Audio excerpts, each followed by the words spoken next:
Welcome back to Amy Kardashian and the Expert Show, where the experts share their knowledge, wisdom, and powerful insights to help you transform your business and personal life.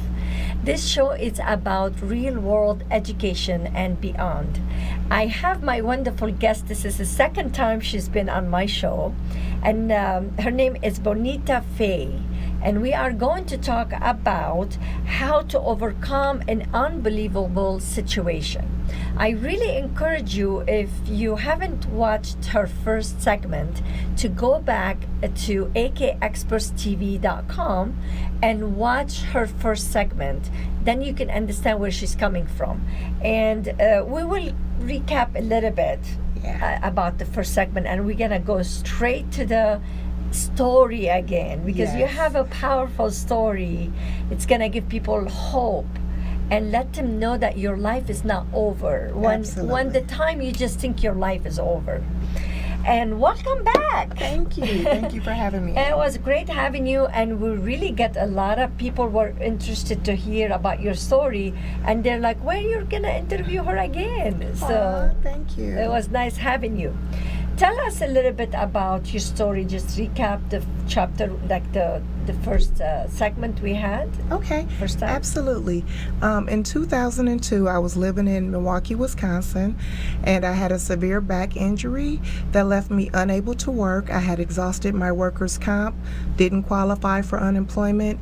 I was overqualified for welfare, and I made some bad decisions. I chose to sell marijuana to support my family, and I ended up having a criminal case where I was facing 80 years for a murder I did not commit.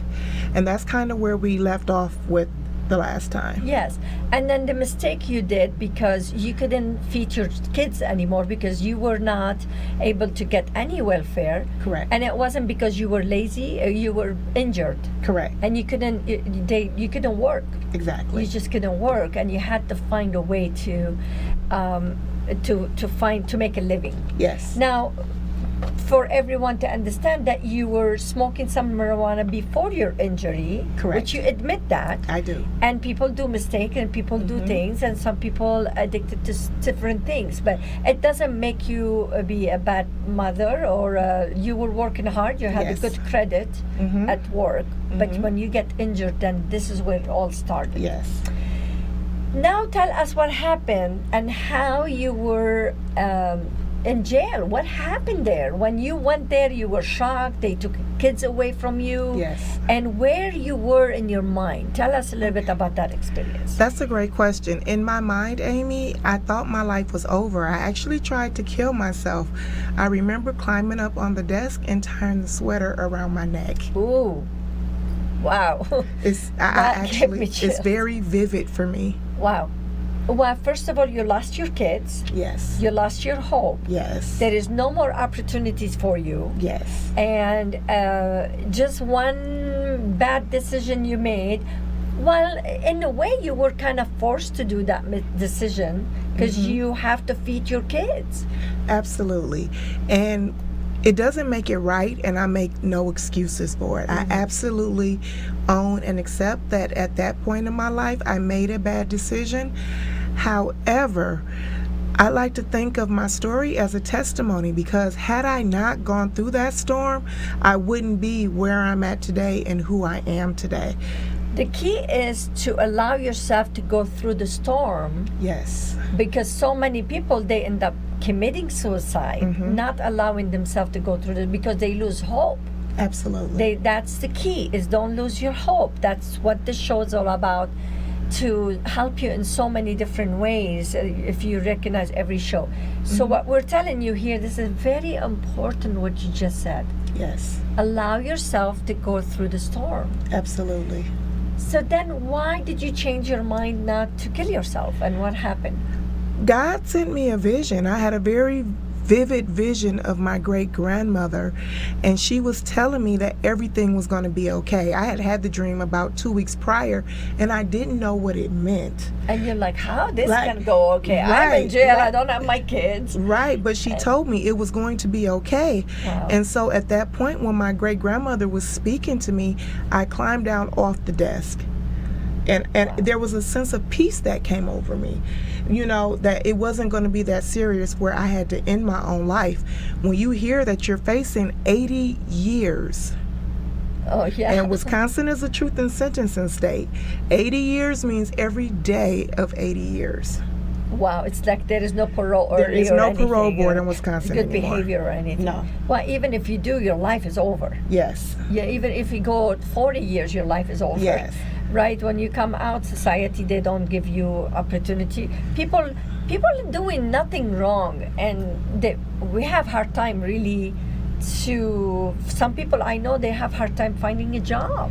Yes, it Not is a wrong life. if you're coming out from.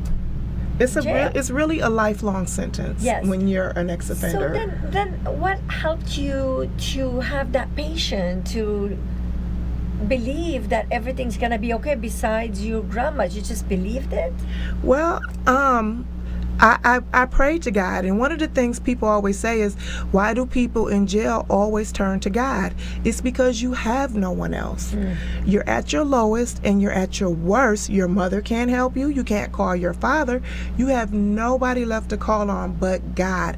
And sometimes He needs for you to be at that place so that He can get your attention. Well, 90% of the time we remember God when we need something. Yes. And yes. then where everything is good, then we don't really remember it. And then when we're going through down, we blame God. Exactly. Right? And He's like, no, I want you to not blame me. I want you to praise me. Yes. Praise me, right? Yes, and it was really crazy because in my book I said, first you start you're begging God help me, please help me get out of this. I didn't do this, and I wasn't getting any response. Then you start bargaining, God, please get me out of this. I promise I'll never smoke weed again. God, I promise I'll do the right thing, and I still wasn't getting an answer. And finally I just submitted and said, God, what do you want from me?